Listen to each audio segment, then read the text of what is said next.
Hey everyone, welcome to the latest installment of Phoenix Children Live. I'm Senior Brand Manager Peter Balistreri. With me today are Dr. Rena Rastogi and Dr. Robert Little. They are the co-directors of the Barrow Neurological Institute at Phoenix Children's Hospital Pediatric Headache Clinic. Big mouthful, but it's a great organization and great clinic. Thank you both for being here today. I appreciate that. Before we start, as always, make sure that we know you're out there. Throw us a like, a love if you really like what we're doing today. But feel free to ask questions and put them in the comments, and we'll try to get to them today. If we can't, we'll get them after the broadcast. With that, we'll get started. So the first one, always the toughest question for you guys. Tell us a little bit about who you are and what you do as co-directors for the headache clinic here at BNI at Phoenix Children's. Do you want to start? Sure. All right. I'm Dr. Robert Little. I have been here at Phoenix Children's Hospital for a little over 11 years now, Right. So I've been here for quite some time. Just recently assumed the position of co-director of the headache program once our colleague Dr. Marcy Yonker left. And so I am primarily in charge of the research arm of the comprehensive headache program here at Phoenix Children's Hospital. Great. And we'll get more on to research in a little bit, so hold your horses on that. But Dr. Rastogi? Okay, I'm Rena Rastogi. I'm a general child neurologist. I've been at Phoenix Children's for several years. I actually graduated from here. All right. And I also took on a role of co-director of the headache program. I also do pediatric concussion, so a little bit of both. Excellent, excellent. Okay, so I think one of the things that I want to get off on the table right away is headaches are pretty common, but really how common are headaches? Headaches are very common. They are, according to the World Health Organization, the third most common medical disorder worldwide in all ages, the sixth most disabling. They are the third most common cause for visits to the pediatric emergency department, accounting for more than 250,000 visits per year. So it's very common. Almost everybody has had a headache. In terms of headache disorders, though, it is still very common and more common in adolescents than in adults. Do we know why it's more common in kids? Do they have more stress? I mean, I'm sure there's tons of variables, but what makes them more common in adolescents than say, in adults? Do we know that yet? Well, I would say that they're more common in adolescents than younger children. Okay. But I mean, there are a lot of different factors that come into play. There's a lot of stress. There's always the adolescents want to stay up late, and then they have to wake up early for high school, so not getting enough sleep. Different factors. It could be diet. It could be not hydrating enough. Yeah. So there could be many different reasons that they're very common. Probably typical in Arizona, not hydrating enough, right? Do you guys get a lot of screen time headaches? Probably, maybe from smartphones or video games or things along those. Can those be a big factor in adolescents and tweens and younger folks? I think honestly that's a less common factor. I mean, certainly eye strain can cause that, but in terms of a trigger for migraine, which is the most common primary headache disorder in adolescents, that's less common unless it's something where they're staying up late at night and not getting enough sleep because of it. So although I don't necessarily recommend that adolescents spend all of their time online or on tablets, it certainly is not as common of a headache trigger. Yeah. I agree. I mean, I think we are seeing it more just because of smartphones, like Dr. Little said, staying up late and not getting enough sleep. For that reason, I think we're seeing some of that, take a role in that. But I agree, there are other reasons for migraines and not the most common. What do we know about the average headache as opposed to if you said, kids come in or kids have headaches, when does it cross that line over to like a chronic situation as opposed to just kind of an average headache here or there? When do we know that there's clearly an issue with a child with headaches? But headaches have been extensively categorized over time, and the primary diagnostic criteria we use are from the International Classification of Headache Disorders, which is published by the International Headache Society and endorsed by the American Headache Society. So a lot of it is just a matter of taking a careful history and having them describe the headaches. What are the symptoms? What is the character of the headache, the location of the headache, and any other associated symptoms? And that can allow us to more precisely characterize the headache, and that largely will determine what we need to do about it. And you have a comprehensive evaluation. Kind of what is involved with a child coming in and getting that type of an evaluation?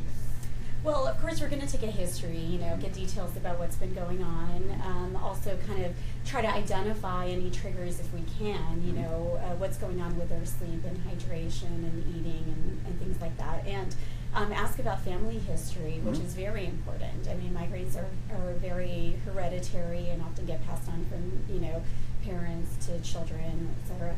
So that's all part of our evaluation, as well as doing a neurological exam, which is going to be really important sometimes in determining if it is a primary headache, or if we find something that doesn't look right, if it could be a secondary headache. Okay. And we talked about migraines. Are there other typical kinds of headaches that you guys deal with, or what are the classifications of headaches, if you will? I know everyone knows migraines, right? And I'm sorry if you've had them before. I've had one and it was atrocious. But what are other kinds of headaches that you guys deal with? Well, again, the International Classification of Headache Disorders, the third edition, is 180 pages long. So there are a number of types of headaches. We don't have that kind of time right now. Available online if you want to check it out. But migraine is the most common and can be the most disabling. I mean, certainly there are secondary causes of headaches for things like chronic sinus disease, allergies, that sort of thing, or just acute illnesses, strep throat, cold, flu, that sort of thing.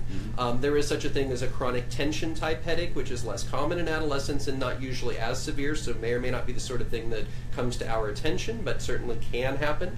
And there are a number of ones which are much, much less common in adolescents, but that we can still see and are treated slightly differently. Okay. You guys are part of Barrow Neurological Institute here at Phoenix Children's, so a lot of it is, you're dealing with headaches that are based on, a neurological situation that's going on, but how often do you see headaches associated with, like, maybe overbite, underbite, allergies, things like that? Does that fall into your realm, that you guys will deal with those kinds of headaches as well? Or what do you do with those types of headaches as opposed to strictly like neuro types of headaches? I mean, are there a difference between the two? Yeah, no, I think we definitely see some of other causes, and we would call those secondary headaches if they're, related to something else underlying going on. And it's all part of the evaluation we do, is trying to differentiate, if it's a primary headache disorder or a secondary headache disorder. And so the treatment usually is trying to, address the primary cause for it. Sometimes even addressing what we think is a primary cause or trigger, the headaches are still continuing, then we end up treating them, as we would a primary headache disorder like migraines. Okay. What, as far as the team goes, the clinic and the team that you have, what makes up the team? Who makes up the team? Kind of how many people are on it, and what are the different skill sets and expertise that you guys have? Well, certainly, any general neurologist is going to deal with headache, and so many, many people in our group do deal with that and can do so quite well. We have 3 people who are board certified in headache medicine, and we have a number of people who focus a little bit more on headache and have a little bit more expertise in some of the cases that are refractory to some of the more common treatments. So Dr. Rastogi and I are obviously the co-directors of the program. Dr. Carol Lewis, Dr. Claire Barrero, and Carolyn Hickman are all participating in our headache program, but there are more within the Division of Neurology who still see headache and who still help take care of our patients with headache as well. Excellent. You guys got a great team here, that's for sure. We do. We have a nice big team. I like that. With regards to the clinical, you guys kind of made a decision, or a division, I should say, between clinic and clinical and research. Let's talk a little bit about the research side of things for a second. You're kind of heading that up as co-director. Why is that important? Why is pediatric headache research so important, and where is it going, kind of in terms of what you're seeing on a day-to-day basis? I think we've come a long way in the last 20 years or so, and I think it's very important to establish that there is an underlying biological basis for this. It's not just a headache. I think it's very important in understanding that, both in better understanding how it happens and why it happens, but also in what to do to treat it. For better or worse, none of the treatments that we have are 100% effective right now. And so we need to continue to work to try to find better and better treatments, and I think that we have made a lot of progress in that regard. We have more treatments than we used to. I think we have better treatments than we used to, but it's still not perfect. I think once we understand the causes, that may also help us to better treat it. So we're at an early stage in understanding some of the genetics underlying migraine, and I think as we better understand that, that will help us to better treat it, because although there are a lot of common features of migraine, I don't think every migraine is identical. And so I think that the more research we do, the better we understand it, the better we're going to be able to treat it and improve the lives of people who have it. Have there been any breakthroughs with research in headache research, especially with pediatrics, in the past decade or so? There have been a number of important breakthroughs. Some of it is a problem that we have in a lot of areas of pediatric medicine, which is we just didn't have a lot of data. Drugs become available for adults and they sort of trickle down into the pediatric population, and that's a problem in many areas of pediatric medicine. But specifically with headache, we've done a lot more research specifically in the pediatric population to allow some of these things to be better utilized. We now use Botox in the pediatric population. That was a big breakthrough as a treatment that can work in cases that are refractory to other medications. And we are doing some ongoing research and hopefully participating in future research on some of the other newer things that are coming down the line. There are a lot of very new treatments that are just making their way into phase 3 clinical trials. There are a lot of very new and exciting treatments that we don't know for sure if they work yet, but we're all very enthusiastic and encouraged. So we're very hopeful that a lot of these things will be better treatments. I think that's the hardest thing when you guys see kids that come in with their parents. I think that there's probably that first layer that you have to get through of the child's complaining about headaches, and the parent is like, well, is this just a normal headache, and what do we do with this? But Johnny or Susie is really they're constantly talking about this, and it gets to the point where it can actually affect maybe their schoolwork or whatever they're having to do.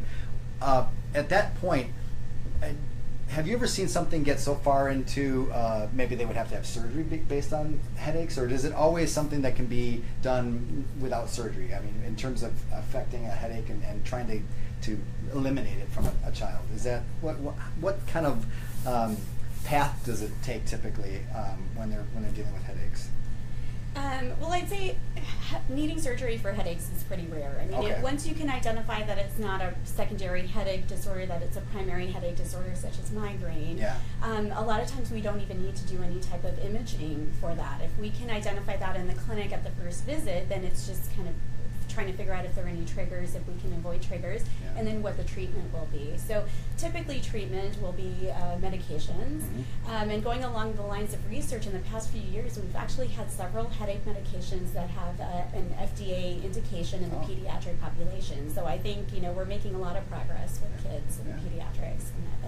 But typically, surgery is not necessarily the next step. That'd be the extreme, basically. Right. Okay.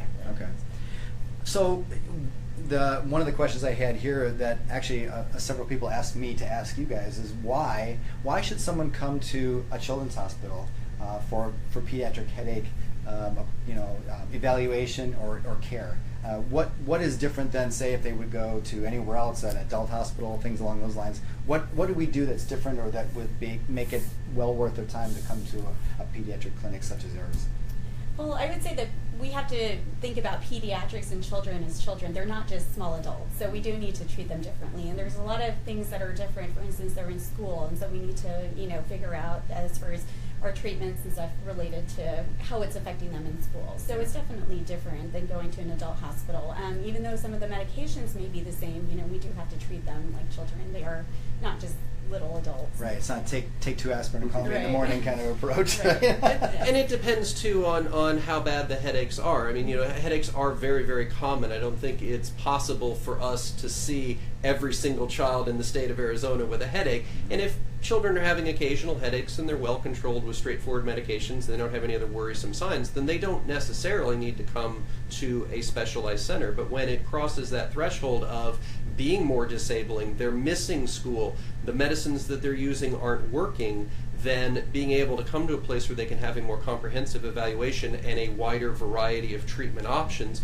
becomes very important. Right. So to be perfectly honest, there are some kids that if ibuprofen works and they have a headache once a month, okay, good for you. We don't need to worry about that. Right. But there are a number of children who have far more frequent headaches that are far more disabling and aren't responding to common medications, and in that case, definitely having people with more expertise and more treatment options is very important. I think I kind of related to you said if you get a headache once a month, maybe that's not too big of a deal. But it's I worked with some orthopedic surgeons, and they said when people finally decided to have surgery, it was because they couldn't sleep anymore when they have orthopedic issues. It might be almost in a similar situation where if a child can't function on a day-to-day basis, that would be someone that you would want to see at this point then, right? Yeah, definitely. And I think, the care usually comes from the primary care provider. Yeah. So, they should first go see their primary care provider and determine if there is something that can be done to help with the headaches. It becomes the point where maybe what they're doing is not helping, where they would then be referred to us to be seen. And that's why we're here. We're here to help them when they're, not able to function, not able to go to school, not able to sleep at night. Yeah, those things that are just the everyday living, basically. Yeah, very important. So you had mentioned before, Dr. Little, too, that there's a number of people that, besides the actual headache clinic team, that kind of get involved. And I wrote some down: neurologists, there's neurosurgeons, psychologists, psychiatrists, radiologists, psychiatrists.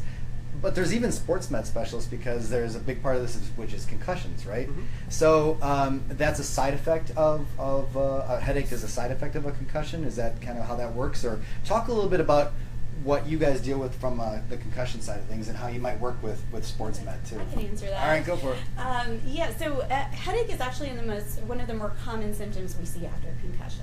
And typically the headaches that happen related to concussion happen immediately or within that first week after the injury occurs. So initially that can all be helped with kind of dealing with the concussion treatment, resting and staying out of activity for a little while, and trying to let the brain heal. But after a certain point, if the headaches continue, they may come to see us in the headache clinic, because the treatments at that point are geared more towards treating the headache. And migraine is actually the most common type of post-traumatic headache. Oh, it is? Okay. Let's talk real quick about concussions, because sometimes you hear it on NFL, you hear it, high school football or whatever happens to be, or just falling and hitting your head. Oh, did you get a concussion? It's almost becoming that word that's almost thrown around, actually almost too liberally at this point. What is a concussion, and how do you know if you had one, and kind of how do you guys deal with that when they come in? So a concussion can happen from hitting your head, or just from having head movement. So you can have a whiplash injury and actually experience a concussion from that. And because of the impact that the brain has on the skull, there's a variety of things that are going on in the brain at the time. Brain cells are injured, chemicals are released in the brain. There's an effect on the way messages are being transmitted back and forth through the nerves. So usually with a concussion, there are symptoms that affect a person's mentation. They can be confused or just not feel right, or foggy. Mm-hmm. There doesn't have to be loss of consciousness. You can have a concussion even without losing consciousness. Mm-hmm. And so if anyone ever experiences that after they either hit their head or have significant movement of the head, the important thing is to, if you're playing sports or practicing, to remove yourself from play and address it with someone like a trainer or a coach, or see a specialist for that.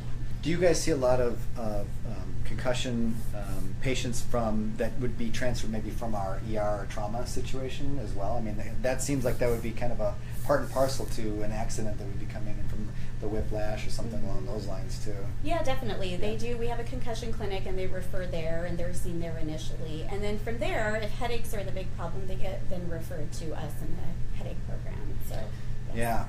Yeah. As far as kind of who you see, how much of their practice is concussion versus just kind of their normal migraines and things like that? I mean, do you see is there a 50-50 division on that, or is it hard to tell? A lot of the concussions get shunted specifically to the concussion clinic so that they can have a more multidisciplinary approach, because sometimes they need more than just treatment of the headaches. And so the way that things are scheduled, usually that gets shunted over. So just in the headache clinic, we don't see as many concussions, but in the concussion clinic, they see all of them. There you go. So okay. It sort of depends on which clinic you're covering, but that's usually something with scheduling, that if they need something more than just headache treatment, if there are other symptoms with the concussion or other evaluations that need to be done, then that goes to concussion clinic. If it's 100% headache, then that can go to headache clinic. Okay, that's how you kind of divide and conquer that way. Okay, cool. So you guys see kids from all over Arizona, but do you guys see kids from even outside our state too? I mean, this clinic has been here for a while, and I'm wondering, kind of, where do you pull in kids, and where do you see them all from? We draw from a very large area. We have the luxury of having a number of headache specialists here, but that's not very common. There are not a lot of pediatric headache experts across the country. And so we do draw from a fairly large area. So we get patients from Nevada, from New Mexico, from El Paso, Texas. I can just think off the top of my head recently of patients that I've seen. So we certainly do draw from a very large area. That's awesome. You had mentioned this before, Dr. Stogie. So what is the path that a family or parents can take in terms of to make an appointment, to get in to see you guys, because you guys are so awesome? How does a person get their child in to see you guys? Usually it comes from the primary care provider, Okay. so they're seen initially for headaches or whatever it may be, and then from there are referred to our clinic. But some people don't require referrals and can call our clinic and schedule an appointment. Okay. One thing we do like is if they come to us with headache diaries, so they've already kind of documented what's going on with their headaches or keeping a log and things like that. But that's typically the way that they would come in and see us. Great, great. Okay, cool. Well, I think that's all the time we have for questions. Thank you guys for both doing this today. I really appreciate that. We hope you enjoyed this installment. So the next installment it's actually tomorrow. It's Connecting the Dots on Fetal Care. So it'll be at 11:30 tomorrow. So hopefully you can join us for that next Phoenix Children Live. Until then, we'll see you next time. And thanks so much. Appreciate it.